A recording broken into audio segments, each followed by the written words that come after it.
देखिए राजीव जी, अब अखिलेश यादव की क्या परेशानी है या मायावती की क्या परेशानी है या केजरीवाल की क्या परेशानी है, तो ये तो एक अलग का मसला हो सकता है कि उनकी परेशानियां क्या है और वो कब तक दूर होती है उनकी परेशानियां। लेकिन असल में इन परेशानियों के पीछे ईमानदारी नहीं थी। असली बात ये है, भारतीय जनता पार्टी से लड़ने की ईमानदारी जो होनी चाहिए वो अभी तक दिखाई नहीं पड़ रही थी खास दलों के पास आसपास। अब अगर नीतीश कुमार आगे बढ़े हैं और इनको एकजुट करने का प्रयास कर रहे हैं तो मुझे लगता है कि शायद थोड़ी ईमानदारी बरती जाएगी कि भारतीय जनता पार्टी के खिलाफ लड़ा जा रहा है। तो ऐसा लगता है कि नीतीश कुमार का जो ईमानदार प्रयास, जो मुझको लगता है कि शायद ईमानदार प्रयास है अब एकजुट करने का, वो कुछ रंग लाएगा और ये लोग जुटेंगे। असल में अखिलेश यादव की तो परेशानी राजीव जी राहुल गांधी को लेकर के नहीं है, बल्कि परेशानी ये है कि कांग्रेस किसी तरीके से उत्तर प्रदेश में जो है पैर नहीं जमाने पाए। क्योंकि जो जमीन समाजवादी पार्टी के पास है वो लगभग 90% जमीन जो है समाजवादी पार्टी की वो तो कांग्रेस से छीनी हुई है। तो अखिलेश यादव की परेशानी यही होती है कि कांग्रेस किसी तरीके से अगर उत्तर प्रदेश में बढ़ी तो वो समाजवादी पार्टी जो बहुत पीछे चली जाएगी। तो ये परेशानियों में राहुल गांधी से उस तरह की कोई परेशानी नहीं है। और ये अखिलेश यादव भी जानते हैं कि वो राहुल गांधी के मुकाबले प्रधानमंत्री पद के दावेदार नहीं हो सकते अगर इस तरीके से देखा जाए तो असली परेशानी जो है वो राहुल गांधी से नहीं, बल्कि ये कि कांग्रेस किसी तरीके से उत्तर प्रदेश में पैर नहीं जमा पाए। उधर कांग्रेस भी जो है वो उत्तर प्रदेश में मुझे लगता है कुछ करना नहीं चाहती है। उसका भी अपना ये है कि जिस तरीके से उत्तर प्रदेश में संगठन छोड़ा हुआ है तो अब नहीं लगता है कि कुछ करना है कि उत्तर प्रदेश के विधानसभा चुनाव के जिस तरह से परिणाम आए तो उसको फिर उसमें लगा नहीं कि शायद उसे उत्तर प्रदेश को कुछ ध्यान देना है। तो इसलिए भी अखिलेश यादव वहाँ जो है वो फ्री है कुल मिलाकर के, वहाँ कोई ज्यादा दिक्कत वाली बात नहीं है। लेकिन जो सबसे ज्यादा दिक्कत वाली बात थी राहुल गांधी को लेकर वो थी ममता बनर्जी को, जो कई बार जो था वो नाभिक थोड़े पहले ही एक सख्त टिप्पणी राहुल गांधी को लेकर की थी, जबकि भारत जो यात्रा की बात की थी ममता बनर्जी। तो ये जो है मुझे लगता है कि नीतीश कुमार जब इस तरीके से क्षेत्र में उससे बातचीत करेंगे तो ये एक चीज आएगी सामने निकल करके कि जो समीकरण जो है, जो फॉर्मूला तय होना है गठबंधन का, उसमें जो है क्षेत्रीय लोगों के साथ एक ठीक ठीक जो है वो बातचीत हो सकेगी। और बात यही होगी कि चुनाव के बाद तय होगा कि कौन प्रधानमंत्री बनेगा कौन प्रधानमंत्री नहीं बनेगा।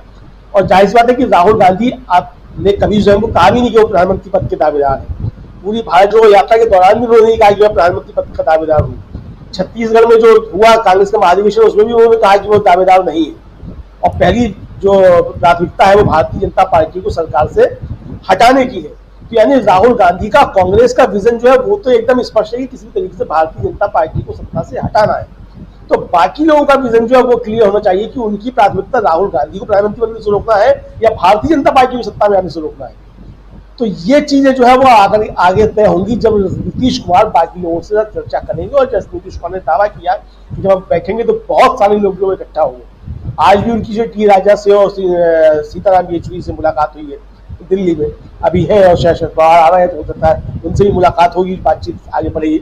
मुझे लगता है कि अब जो वास्तव में एक राष्ट्रीय स्तर पे एक जो गठबंधन तैयार होना चाहिए वो तैयार होने जा रहा है। और शायद नीतीश कुमार जो है उनको कांग्रेस जो है वो 1989 वाले वीपी सिंह की भूमिका में लाना चाहती है। इस तरीके से उनको जो जिम्मेदारी सौंपी गई है जी जी ये मेल गठबंधन भी जो बने और वो उसको तरीके से इस तरीके से किया जाए कि भारतीय जनता पार्टी के खिलाफ मोर्चा जो है वो अच्छा तैयार हो और भारतीय जनता पार्टी के खिलाफ सब जगह जो मजबूत प्रत्याशी और सर्वसम्मत प्रत्याशी जो है वो तैयार हो। भले ही लोगों की जो है क्षेत्रीय अस्मिताएं अलग हो, क्षेत्रीय मजबूरियां अलग हो, क्षेत्रीय स्वार्थ अलग हो, लेकिन जो कुल मिलाकर राष्ट्रीय जो लक्ष्य है वो भारतीय जनता पार्टी को सत्ता से हटाना होना चाहिए। इस पे जो है वो काम करने के लिए नीतीश कुमार को आगे बढ़ाया जा रहा है और कांग्रेस जो उनकी जरिए बातचीत आगे बढ़ा रही है। तो मुझे लगता है कि स्थिति स्पष्ट है और ये परिणाम जो है इसके वो थोड़े दिन में सामने आ जाएंगे कि कौन कौन इस मोर्चे में आ रहा है। और अब ये तय मान के चला जाएगा कि जो अब इस मोर्चे में नहीं आ रहा है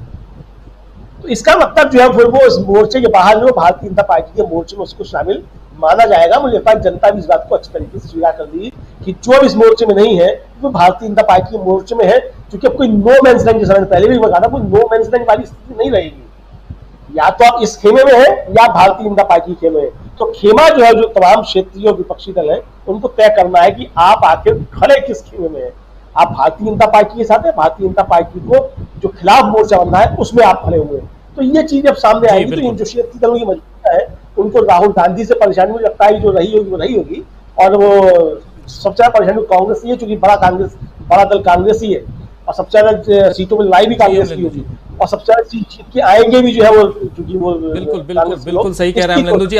दोबारा आता हूं आपके पास, थोड़ा शॉर्ट करना चाहता हूं ताकि लगता है उसमें आई थी 2009 में कांग्रेस की, और 21 और 22 जो थी वो शायद समाजवादी पार्टी बसपा की, मतलब लगभग बराबर थी तीनों की। और उस समय सबसे बड़ी भूमिका राजीव जी कांग्रेस की इतनी सीटें लाने में थी, वो कुर्मी वोटों की ही थी। जो लखनऊ से लेकर के और गोरखपुर तक की जितनी कुर्मी बेल्ट है उसमें सब में कांग्रेस जीती थी। तो बड़ी भूमिका कुर्मी वोटों की उस समय थी। आज भी अगर कांग्रेस उत्तर प्रदेश पे ध्यान दे ले, मैं जो कह रहा था उस समय मैंने कहा था कि कांग्रेस उत्तर प्रदेश पे ध्यान क्यों नहीं दे रही है, अगर आज भी कांग्रेस उत्तर प्रदेश पे ध्यान दे ले तो नेगोशिएशन की स्थिति में ना अखिलेश यादव होंगे ना मायावती जी होंगी, कोई नेगोशिएशन की स्थिति में नहीं हुआ।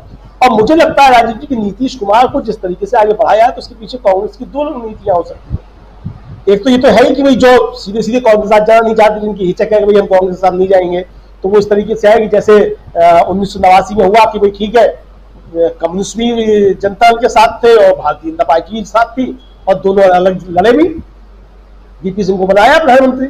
तो ऐसे लोग जो नहीं आ सकते वो ठीक है, वो नीतीश कुमार के साथ रहे, नहीं आए कांग्रेस के साथ में जो नहीं आना चाहते हैं वो नीतीश कुमार के साथ रहे। कुल मिला के भारतीय जनता पार्टी को हराया जाए। तो उत्तर प्रदेश पे अगर इस तरीके से कांग्रेस ध्यान देती है तो बड़ा एक ओबीसी वोट जो है वो कुर्मी वोट जो उत्तर प्रदेश में वो भी है और वो उसमें लगता है कांग्रेस ध्यान देगी। और अगर ध्यान देती है तो फिर बहुत मुश्किलें जो है वो सत्ता पक्ष के साथ साथ जो है प्रमुख विपक्षी दल है उनके लिए भी पैदा हो जाएंगी। तो इसलिए अब जो है वो प्रेशर की स्थिति जो है वो यहाँ के जो दोनों विपक्षी दल हैं उनके ऊपर भी निश्चित तौर पे होगी। तो मुझे लगता है कि ये रणनीति कांग्रेस की अच्छी हो सकती है, जिसे वो पर्दे के पीछे से खेल रही है, सामने आकर के नहीं खेल रही है। अब अगर कांग्रेस उत्तर प्रदेश पे ध्यान देती है तो उत्तर प्रदेश में भी चीजें दूसरी होंगी। अब ऐसा नहीं होगा कि 80 सीटों में से जो 70 पे जो है वो समाजवादी पार्टी लड़ दे या 70 पे बहुजन समाज पार्टी लड़ दे और 10 पे कांग्रेस लड़ दे, ऐसी चीजें मुझे लगता है कि नहीं होगी। लेकिन अब ये चीज अलग की होगी कि कौन किस तरीके से समझौता करता है, किस तरीके से समझौता नहीं करता है। मुझे लगता है कि बहुत से विपक्षी दलों के सामने अब संकट की स्थिति बहुत ज्यादा पैदा हो जाएगी और ये अब स्थिति नहीं रहेगी कि आप पर्दे के पीछे से जो कोई दूसरा खेल खेलते रहे और सामने आकर के आप भाजपा विरोध का नारा बुलंद करते रहे। अब ये परिस्थितियां जो है वो मुझे लगता है कि नहीं रह पाएंगी और अच्छी लड़ाई जो है वो होगी और सबको जो है वो खुल करके सामने आना होगा कि आप किस तरफ खड़े हुए हैं। और सबसे बड़ी बात राजीव जी ये है कि जो मैं बार बार कहता रहा हूँ वो यही होना होगा, लोगों का ये ऐसे टेस्ट भी हो जाएगा कि आपके सामने लक्ष्य पहला क्या है। जाहिर बात है कि आप राजनीति कर रहे हैं तो आपका अपनी राजनीति चमकाना लक्ष्य है, आप इस तरीके से राजनीति बने रहे, लेकिन आपकी राजनीति तभी चलेगी जब इस देश में डेमोक्रेसी बचेगी, देश बचेगा। तो बाबा जो बात मैं कह रहा हूं वो यही है कि आपकी राजनीति तभी चलेगी जब डेमोक्रेसी होगी, चुनाव होंगे। तो इसलिए जो है अपनी राजनीति से ज्यादा समय देश में डेमोक्रेसी बचाना जरूरी है। अगर आपको अपनी राजनीति चलते रहना, व्यापार कर रहे तो कोई बात नहीं, व्यापार तो जो है फिर वो बहुत से लाभ और बहुत से हानि सोच करके किया जाता है। तो व्यापार कर रहे हैं राजनीति में आकर के तो अलग चीज है। तो जिनके खून में व्यापार है वो भी जो है राजनीति को व्यापार की तरीके से नहीं करते हैं। तो इसलिए जो लोग है राजनीति में, लगता है मुझे कायदे से राजनीति करनी चाहिए और राजनीति यही है कि किसी तरीके से भारतीय जनता पार्टी को सत्ता से बाहर किया जाए। तो यही परिस्थितियां बन रही है और मुझे लगता है कांग्रेस जो नीतीश कुमार को आगे करके एक बहुत अच्छा गेम जो है वो खेलने की कोशिश कर रही है। और जाहिर बात है कि नीतीश कुमार के सामने भी ये आखिरी मौका है कि जो समाजवादियों के ऊपर तमाम तरह के आरोप लगते रहे हैं और डॉक्टर लोहिया से लेकर के जयप्रकाश नारायण तक जो है वो सबने जो है जनसंघ और आरएसएस और भारतीय जनता पार्टी सबके साथ किसी न किस तरह के समझौते किए। जॉर्ज फर्नांडिस ने भी किए, नीतीश कुमार तो 17-22 साल रह लिए भारतीय जनता पार्टी के साथ में कुल मिला करके। तो इनके सामने भी एक आखिरी मौका है कि जो अपराध हुए जाने अनजाने उनसे तौबा करने का और देश को सही दिशा में ले जाने का, जिसके लिए समाजवादी कांग्रेस से अलग हुए थे कि डेमोक्रेसी जो देश में चलती रहे और अच्छा विपक्ष हो तैयार हो, उसके लिए जो अलग हुए थे। तो वो रास्ता तय करना है कि इस देश के अंदर डेमोक्रेसी बचे और किसी तरीके से भारतीय जनता पार्टी को सत्ता से पदच्युत किया जा सके। जी बिल्कुल, 2-3 बातें जोड़ते हुए इस कार्यक्रम को समेटता हूं। और बात ये कि एक तो साफ नजर आ रहा है कि राहुल गांधी के इर्द गिर्द बिछ गई सियासी विसार, खेला जा रहा है सियासी खेल, जारी है वार पलटवार, शह और मात के खेल में बनाई जा रही है रणनीति। कौन पड़ेगा किस पर भारी, ये कभी भी सिर्फ हस्तक्षेप.com पर अमलेंदु उपाध्याय के साथ